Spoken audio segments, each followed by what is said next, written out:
बरामजुलि Baptist गिर्जानि सिङाव थानाय जि इउथ डिपार्टमेन्ट बिथांमोना फैयै फैयै बे बोसोरावहाय 50 बोसोर जाफैबाय आरो बिनिनो रंजानायजों लोगोसे बिथांमोना बे प्रग्रामखौ खालामदों आरो बे प्रग्रामनि गेजेरजों बिथांमोना गामियाव थानाय साफ्रोम सेंग्रा सिख्लाफोर बे सेंग्रा सिख्लाफोरनो लागै गोनांथार मोनसे आयदानि सायाव दिनैनि जि इउथफोर आरो बिसोरनि जि चेलेन्जेस बे चेलेन्जेसनि सायाव खोथा बुंनो थाखाय बुंदोंमोन आरो खोब गोरोबनाय मोनसे आयदा खारन दिनै जोंनि सेंग्रा सिख्लाफ्रा गोबांथार चेलेन्जेसफोरजों मोगा मोगि जानो गोनां जादों आरो मोगा मोगि जानाय समावहाय बिथांमोना सौसिख'नो हायियाव बे चेलेन्जेसफोरजों गोबाङा गोसो जादों बेनिखायनो बे आयदानि सायाव खोथा बुंनो बे जुबिलिनि समावहाय बिथांमोना आंनो बे आयदाखौ होनानै बे बिबानखौ होनायनि थाखाय आं थारैनो रंजानाय मोन्दों आरो बेवहाय गोबांथार सेंग्रा सिख्लाफोर दंमोन जायफोरनो बे गोनां बाथ्राफोरखौ बुंनो बे खाबुखौ मोनबाय जोंहा जायफोरा गोरोंफोर जोंनि सुबुं सम्पद हिसाबै जायफोरा गोरोंफोर जोंनि समाजनि मेलेमजिबिफोर रोंनायफोर आसलते सेंग्रा सिख्ला समाव गोबां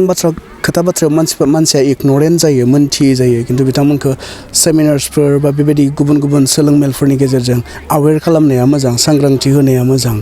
आरो बे बेबस्थाखौ जुदि जोंनि समाजनि दैदेनगिरिफोर बा जोंनि गेजेरनि दैदेनगिरिफोरा जेब्लाबो लाफ्लायोब्ला आं सान्दों गासैखौबो नङाब्लाबो गोबांखौ जोङो बे समस्याफोरनिफ्राय हमथानानै जोङो बिथांमोनखौ बासायनानै लाखिनो हागोन होननानै आं सानो दिनै जोङो जि स्पिरिचुवेल दिग एबा धोरोमारि जि बिसय बे बिसयफोरखौ जों नेग्लेक्ट खालामदों सरासनस्रायै बियो मोनसेल' धोरोमनि बाथ्रा नङा गासैनि धोरोमाव जों बेखौ नुनो मोन्दों आरो बे जाबाय जोंनि गोबां सेंग्रा सिख्लाफोरा दिनै इसोरनि फारसे बा स्पिरिचुवेल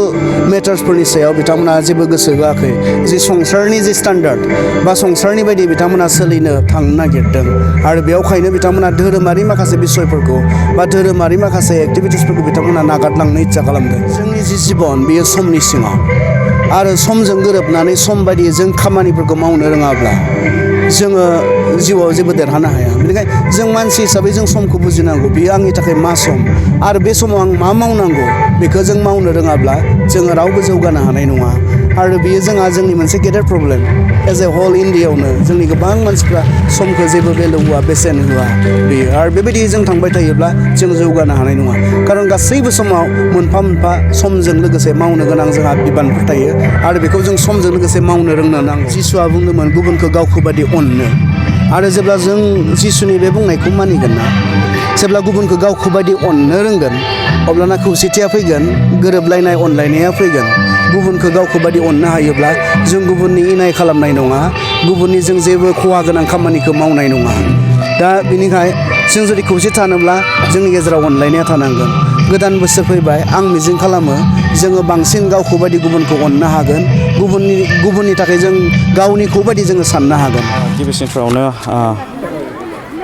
नोंथांमोन निउस चेनेलखौ जोंनि बे सनाथि जुबिलियाव बरायग्रोना लानाय जाबाय लोगोसे जोंजों बाहागो लानायनि थाखाय नोंथांमोनखौ हामबाय होनदों थांनाय 1973 मायथाइयाव जोंनि लाइमोन बिफाना बा इउथ डिपार्टमेन्टआ जोनोम मोन्दोंमोन आरो इसोरा जोंनिनो मण्डलिनि लाइमोनफोरखौ थुलुंगा होनानै जाय गायसनगिरिफोर बिथांमोनखौ बाहायनानै बे लाइमोन बिफानखौ जोनोम जाहोदोंमोन आरो जों फैयै फैयै 1973 निफ्राय लानानै दिनैसिम 2023 मायथाइसिम 50 बोसोर जाफैबाय आरो बे गोलाव सम जोङो इसोरनि दैदेननायाव इसोरनि आशीर्बादनि गेजेरजों जों मोनसे मोजां थासारिखौ जों मोनबोनो हाबाय आरो लोगोसे बे गोलाव सम जों जिहेतु इसोरनि दैदेननाय मोनबोबाय आरो बे मोनसे गेदेर जोंनि थाखाय गल्डेन अपरचुनिटिखौ जोङो गाजा गोमजायै जोङो इसोरनि मुङै जों सेलेब्रेट खालामनो मोन्दों बेनि थाखाय जों इसोरखौबो हामबाय होनदों आं खावलायनो सानो जोंनि हारनि सुबुंफ्रा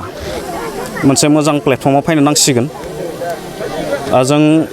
जेब्लायबो जों नुनो मोन्दों मोनसे गाज्रि प्लेटफर्माव जों थांगासिनो नाथाय फैबाय थानाय गोदान बोसोरखौ जों लानानै जों जिहेतु मोजां प्लेटफर्माव हायनो हानाय बायदि आं बयनिसिमबो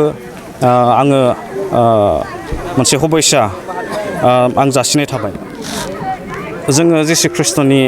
ख्रिस्ट'खौ जों एग्जाम्पल हिसाबै जों लानांगोन जिसु ख्रिस्ट'आ बे बुहुमाव फैबाय जोंनि गेजेराव जन्म लाफैबाय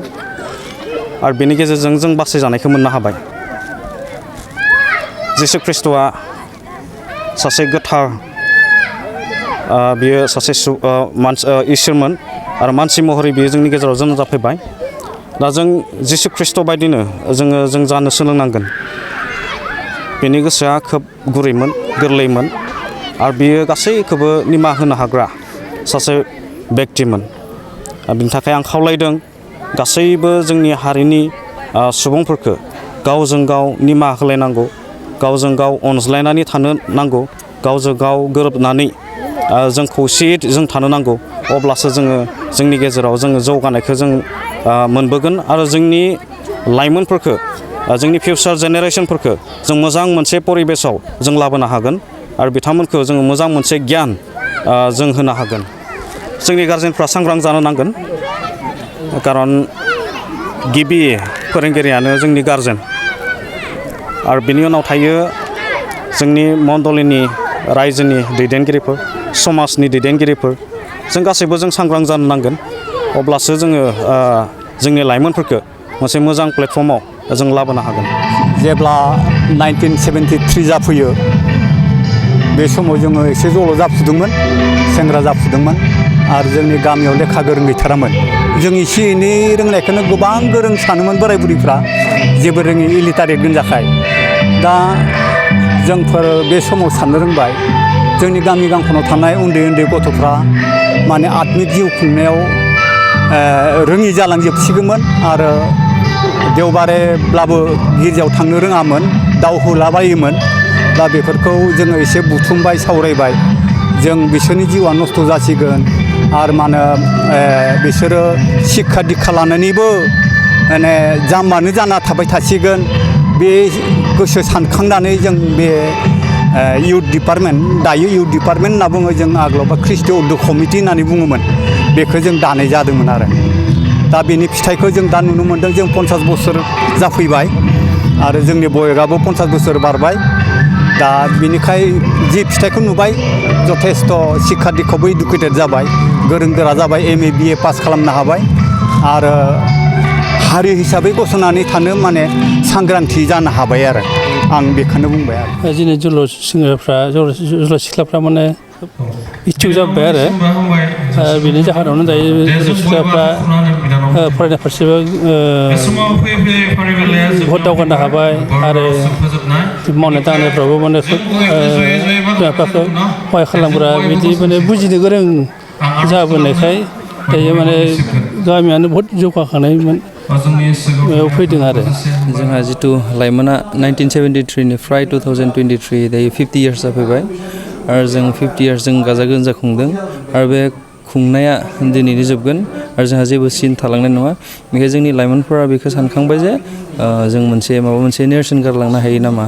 स' बेखौ जों थांखिनानै जों आरो आथिखालाव जे सेंग्रा सिख्लाफोर बा जोंनि फरायसाफोर जे लेखा फरायनायाव एसे उनफिनलांदों थारमाने लेखा होनबा बिजाब होनबोला नायनाय गैला आरो मबाइलावसो बेस्थ' थायो दा बेखौ जों नोजोर लाखिनानै जोंनि लाइमोना बे गल्डेन जुबलिजों लोब्बा लाखिनानै जा 50 इयार्सनि जितु मोनसे लाइब्रेरि बा बिजाब बाख्रि जों बेखौ जों थिरांथा खालामनाय जाबाय आरो बेनो जोंनि 50 इयार्स जे लाइमोना 2023आव जे खुंदोंमोन बेनि नेरसोन हिसाबै बे बिजाब बाख्रि बा लाइब्रेरियानो जोंनि नेरसोन हिसाबै थालांगोन मा बिजाबफोर मोननो हागोन जों दायो जेसेबांखिनि सेस्था खालामदोंमोन हाख'वाखै नाथाय जोंहा जितु लेखा जों सोनांगौ बेखौ दासिमबो सोजोबनो हायाखै जास्ट गांनैसो लेखा दोङो आरो जों सानदों जों गासै जेसेबांखिनि नांगौ जोंनि उथिबोनाय जे सेंग्रा सिख्लाफोरनि जि लेखाफोरा गोनांथि बे लेखाफोरखौ जों बेयाव जों जमा दोनगोन आरो जायफोरा जे फरायनो गोसो लेखा नायनो गोसो नोंथांमोना बेयावनो फैनानै फ्रियावनो नायनो मोनगोन जों बेखौनो टारगेट लादों जे खारन जों लेखा होनना बुङोब्ला आथिखालाव नुयो जे लेखा बायनायाथ' गोजाननि खोथा जे लेखा मोनब्लाबो